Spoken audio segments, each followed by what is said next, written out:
باقی جو تمام سیاستدان ہیں وہ تو خلائے مخلوق سے امید رکھے بیٹھے ہیں۔ پیپلز پارٹی کے سوا تمام سیاستدان خلائی مخلوق سے امید لگائے بیٹھے ہیں۔ بھٹو کا نواسا ہوں جسے سکھایا گیا ہے کہ طاقت کا سرچشمہ عوام ہے۔ Chairman Pakistan Peoples Party Bilawal Bhutto Zardari کا کوٹ ادو میں جلسے سے خطاب، کہا دہشت گردی کا خطرہ ایک بار پھر نظر آ رہا ہے۔ باقی سیاسی جماعتیں اشرافیہ کی نمائندگی کرتی ہیں، امیروں کو ریلیف اور غریبوں کو تکلیف دیتی ہیں۔ لاہور میں پینے کا صاف پانی تک نہیں، شوبازی سے کام نہیں چلے گا۔ مقابلہ دو جماعتوں کے درمیان ہے، عوام اپنا ووٹ ضائع نہ کریں۔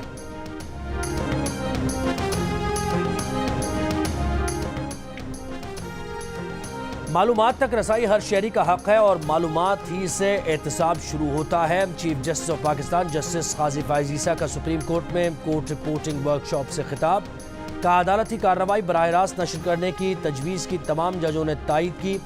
لوگ کارروائی کو سمجھنے کے بعد کیسز پر بات کریں۔ اس ہفتے 504 کیسز نمٹائے گئے اور 337 نئے کیسز دائر ہوئے۔ پہلی بار ہوا کہ داخل مقدمات سے زیادہ مقدمات نمٹائے گئے۔ ماضی میں سپریم جوڈیشل کونسل کام نمٹاتی تو اتنی شکایات جمع نہ ہوتی۔ کوشش ہے سپریم جوڈیشل کونسل کو اچھے طریقے سے چلایا جائے۔ خطاب کے آخر میں چیف جسٹس نے عذرائے مذاق کہا، صحافیوں کو کہا حال دل سنا بیٹھے، ذرا سی بات کئی زاویوں سے لکھیں گے۔ سیمینار سے خطاب کرتے ہوئے جسٹس اطہر بن اللہ نے کہا، ٹیکنالوجی کے دور میں ریاستیں اظہار رائے کو کنٹرول نہیں کر سکتی، سچ کو دباتے دباتے یہاں تک پہنچ گئے۔ اظہار رائے کو پہچانا ہوتا تو نہ ملک دو لخت ہوتا، نہ لیڈر پھانسی چڑھتے۔ جج کو تنقید پر کبھی گھبرانا نہیں چاہیے۔ تنقید کرنے والا بھی اگر اسی عدالت پر اعتماد کرے تو یہ عدلیہ کا امتحان ہے۔ تنقید ہر کوئی کرے لیکن عدلیہ پر اعتماد بھی کرے۔ سوشل میڈیا کا اثر ججز پر نہیں ہونا چاہیے۔ کوئی جج سوشل میڈیا کا اثر لیتا ہے تو وہ اپنے حلف کی خلاف ورزی کرتا ہے۔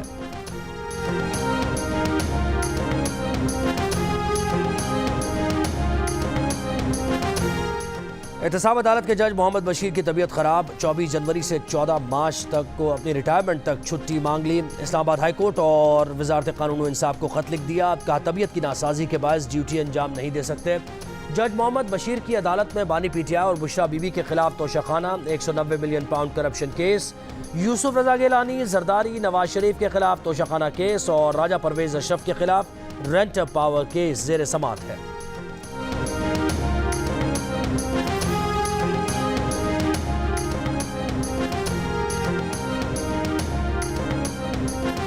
قومی کرکٹ ٹیم کے سابق کپتان شعیب ملک کی اداکارہ ثنا جاوید سے شادی، تصاویر بھی جاری۔ شعیب اور ثنا نے شادی کا اعلان سوشل میڈیا پر کیا۔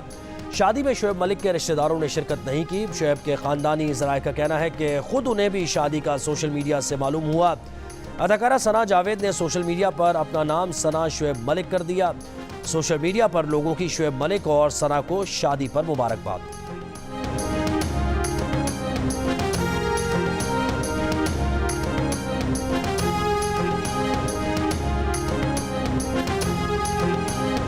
شعیب ملک ثنا جاوید سے شادی سے پہلے ثانیہ مرزا سے راہیں جدا کر چکے تھے۔ کچھ عرصہ پہلے سوشل میڈیا پر ثانیہ مرزا نے کہا تھا شادی اور طلاق دونوں ہی انتہائی مشکل فیصلے ہیں۔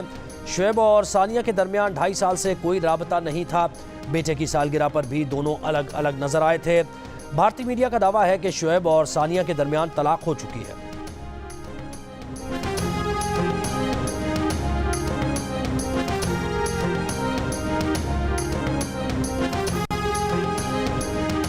پاکستانی ٹی وی ڈراموں میں نمایاں کرداروں میں نظر آنے والی اداکارہ ثنا جاوید کی بھی شعیب ملک سے یہ دوسری شادی ہے۔ ثنا نے 2020 میں گلوکار عمیر جسوال سے شادی کی تھی۔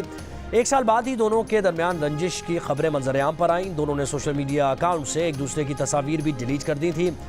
شعیب اور ثانیہ کی دوستی کی خبریں اس وقت پھیلیں جب گزشتہ برس مارچ میں شعیب نے ثنا کو سوشل میڈیا پر سالگرہ کی مبارکباد دی اور ان کے ساتھ اپنی تصویر شیئر کی۔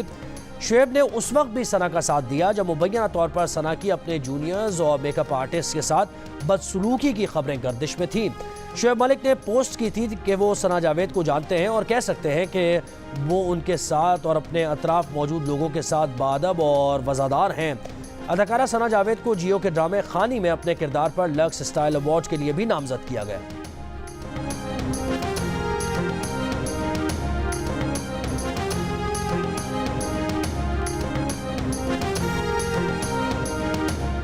الیکشن کمیشن نے انتخابات کے لیے پوسٹل بیلٹ پیپرز کی فراہمی کا عمل شروع کر دیا۔ پوسٹل بیلٹ پیپرز سے اہل افراد 22 جنوری تک اپنا ووٹ کاسٹ کرنے کا عمل مکمل کریں گے۔ پوسٹل بیلٹ کے ذریعے درخواست فارم الیکشن کمیشن کی ویب سائٹ سے ڈاؤن لوڈ کیا جا سکتا ہے۔ پوسٹل بیلٹ حاصل کرنے پر ووٹر اپنے ووٹ کو مقررہ وقت کے مطابق ڈسٹرکٹ ریٹرننگ آفیسر کو بھجوائے گا۔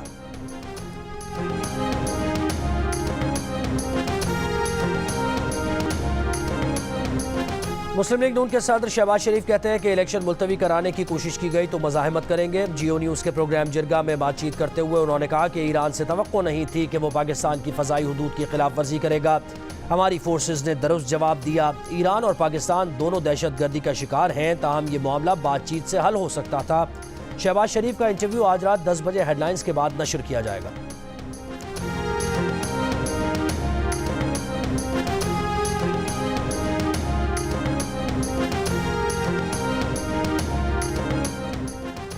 ایم کیو ایم پاکستان اور جی ڈی اے کے درمیان سیٹ ایڈجسٹمنٹ۔ ذرائع کا کہنا ہے کہ جی ڈی اے این نے 237 پر ایم کیو ایم کے رؤف صدیقی اور پی ایس 104 پر ایم کیو ایم امیدوار محمد دانیال کو سپورٹ کرے گی۔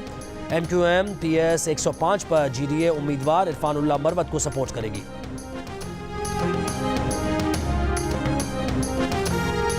فیصل آباد کے حلقے پی پی 118 میں پی ٹی آئی امیدوار خیال کاسرو رات گھر پہنچ گئے۔ ویڈیو بیان میں کہا کہ ضمانت حاصل کر کے عدالت سے باہر نکلے تو نامعلوم افراد لے گئے۔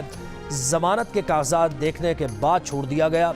گزشتہ روز پی ٹی آئی کے سابق صوبائی وزیر خیال کاسرو کو فیصل آباد میں کچہری کے احاطے سے سادہ کپڑوں میں ملبوس افراد زبردستی گاڑی میں ڈال کر لے گئے تھے۔ پولیس نے گرفتاری کی تصدیق کی تھی۔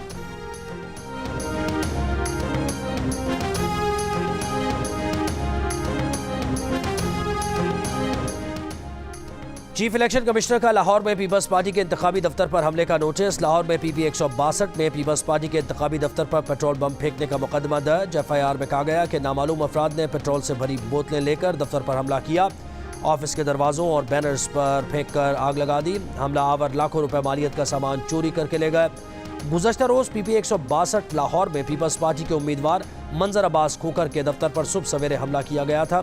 Chairman Peoples Party Bilawal Bhutto Zardari نے لاہور پولیس پر واقعے کی ایف آئی آر درج نہ کر کے جانبداری کا مظاہرہ کرنے کا الزام عائد کیا تھا۔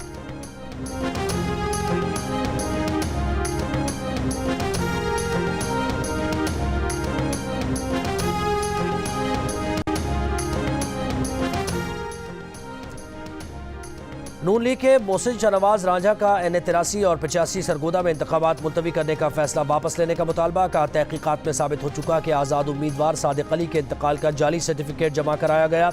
انتقال 2 جنوری کو ہوا اور ڈیتھ سرٹیفکیٹ جعلی 15 جنوری کا جمع کروایا گیا تھا۔ امیدوار کے انتقال کے بعد انتخابی نشان جاری نہیں کیا جا سکتا۔ الیکشن کمیشن کے ساتھ جعل سازی کی گئی۔ این اے 83 اور این اے 85 میں آزاد امیدوار صادق علی کی وفات کے باعث الیکشن ملتوی کر دیے گئے ہیں۔ ان حلقوں میں الیکشن کی تاریخ کا اعلان بعد میں کیا جائے گا۔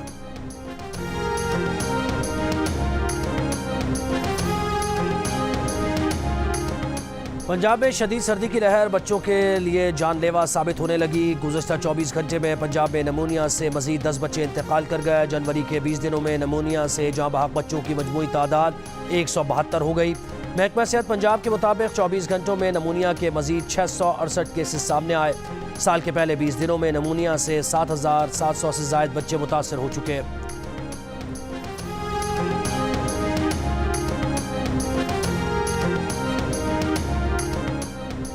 بچوں کی سانس تیز چلنا اور پسلیوں میں گڑھے پڑنا نمونیا کی علامت ہے۔ والدین ایسے بچوں کی بیماری کو عام بخار نہ سمجھیں اور فوری ڈاکٹر سے رجوع کریں۔ ممتاز پیڈیٹیشین اور سی ای او میو اسپتال لاہور پروفیسر ہارون حامد کی جیو نیوز سے گفتگو۔ پروفیسر ہارون نے بتایا کہ پنجاب میں اس سال سردی کی شدت غیر معمولی حد تک زیادہ ہے۔ سردی میں بچوں کی قوت مدافعت کم ہو جاتی ہے۔ خشک سردی میں وائرسز زیادہ ہونے کی وجہ سے بچوں کے نمونیا کا شکار ہونے کا خدشہ زیادہ ہے۔ والدین بچوں کو سردی سے بچائیں اور بلا ضرورت گھر سے باہر لے کر نہ نکلیں۔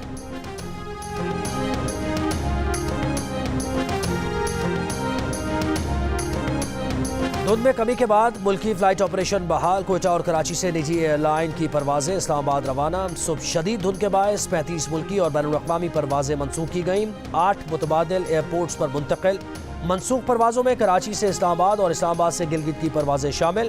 دبئی سے اسلام آباد اور ملتان سے مسقط کی پروازیں بھی منسوخ ہوئیں۔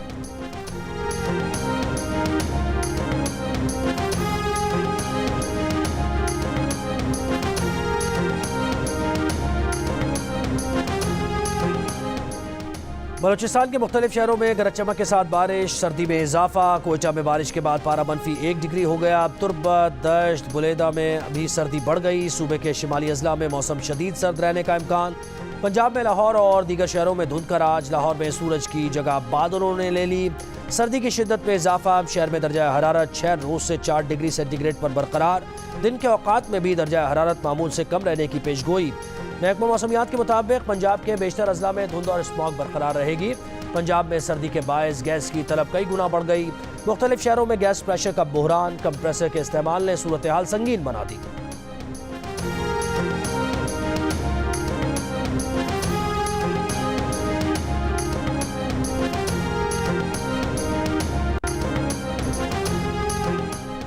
پنجاب میں عام انتخابات میں فول پروف انتظامات اور سیکورٹی کے لیے 4 ارب 10 کروڑ روپے کے فنڈز کی منظوری۔ نگراں وزیر اعلیٰ پنجاب محسن نقوی کی زیر صدارت صوبائی کابینہ کا اجلاس۔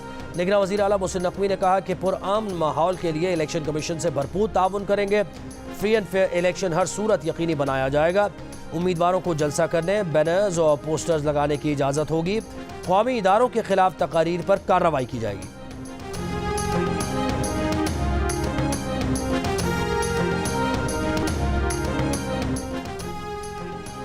نگراں وزیر اعلیٰ سندھ سے ایشیائی ترقیاتی بینک کے ڈپٹی کنٹری ڈائریکٹر اسد علیم کی ملاقات۔ نگراں وزیر اعلیٰ سندھ نے ایشیائی ترقیاتی بینک کی مدد سے شروع کیے جانے والے آپٹیکل مارک ریکگنیشن سسٹم کا افتتاح کر دیا۔ ترجمان وزیر اعلیٰ سندھ کے مطابق اب بورڈ کے امتحانات OMR اور ای مارکنگ سسٹم کے تحت ہوں گے۔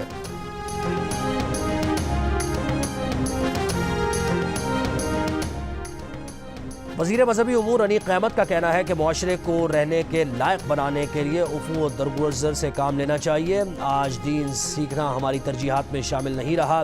مسلمان کی حیثیت سے دین کے پیغام کو آگے بڑھانا ہماری ذمہ داری ہے۔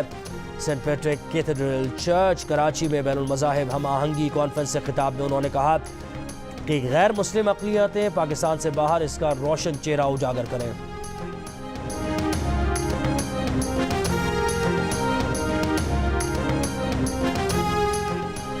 لکی بروت میں SDO پرائمری ایجوکیشن نے اپنا دفتر پرائمری اسکول میں منتقل کر دیا۔ طالبات کا کلاس روم دفتر میں تبدیل۔ بچیاں سخت سردی میں اسکول کے صحن میں پڑھنے پر مجبور۔ والدین کا الزام ہے کہ SDO خود دفتر میں ہیٹر کے سامنے بیٹھی ہوتی ہیں۔ SDO مس آرزو کا کہنا ہے کہ ان کا دفتر تعمیراتی کام کی وجہ سے بند ہے۔ حکام کی اجازت سے دفتر اسکول میں منتقل کیا ہے۔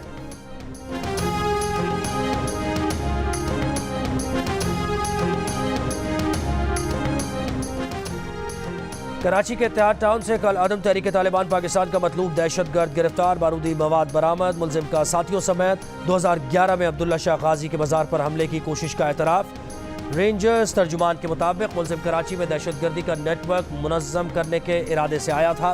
ملزم کے دیگر ساتھیوں کی گرفتاری کے لیے چھاپے۔ غزہ پر اسرائیلی حملوں میں مزید 165 فلسطینی شہید۔ مسلسل 8 روز کی بندش کے بعد انٹرنیٹ سروسز بحال ہونا شروع۔ خان یونس میں اسرائیلی فوج کے حملے اور فائرنگ سے مزید 77 افراد شہید، درجنوں زخمی۔ العمل اسپتال کے قریب بھی شدید فائرنگ۔ اقوام متحدہ کی ویمن ایجنسی کا کہنا ہے کہ اسرائیلی حملوں میں شہید ہونے والوں میں 70% خواتین شامل ہیں۔ غزہ میں ہر گھنٹے میں 2 مائیں شہید ہو رہی ہیں۔ غزہ کی 85% آبادی بے گھر ہو چکی۔ قحط اور بیماریاں پھیلنے کے خدشات ہیں۔ یونیسیف نے کہا کہ جنگ کے دوران 20,000 بچوں کی پیدائش ہوئی۔ جنگ زدہ علاقوں میں بچے کی پیدائش ایک اور زندگی کو جہنم میں ڈالنے کے مترادف ہے۔ اسرائیل کا کہنا ہے کہ جنگ اب بھی کئی ماہ تک جاری رہے گی۔